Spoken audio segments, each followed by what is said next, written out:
తొలి చిత్రం 'మనసంతా నువ్వే'తోనే తన దర్శకత్వ ప్రతిభను చాటుకున్నారు విఎన్ ఆదిత్య. దాంతో పలువురు నిర్మాతలు విఎన్ ఆదిత్య దర్శకత్వంలో చిత్రాలు నిర్మించాలని పరుగులు తీశారు.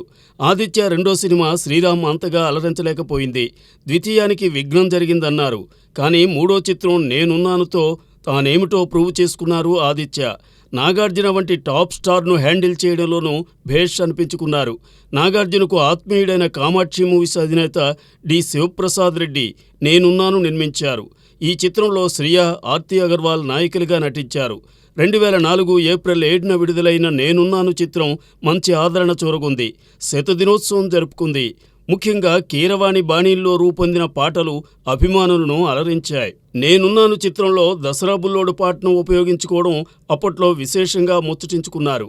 అలాగని ఆ పాట రీమిక్స్ కాదు. దసరా బుల్లోడ్లోని 'ఎట్టాగో ఉన్నాది ఓలెమ్మి' పాటలోని పల్లవిని మాత్రమే తీసుకుని తరువాత సీతారామశాస్త్రితో చరణాలు రాయించారు. కీరవాణి స్వరకల్పనలో రూపొందిన ఈ చిత్రంలో 'ఎట్టాగో ఉన్నాది ఓలెమ్మి' పాటకు మాత్రం విశ్వనాథ్ కంపోజ్ చేసినట్టు ఇన్లే కార్డుపై ప్రకటించారు.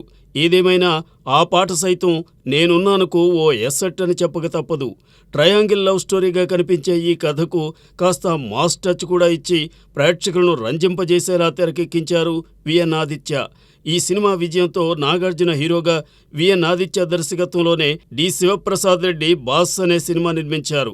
ఆ సినిమా ఈ స్థాయిలో ఆకట్టుకోలేకపోయింది.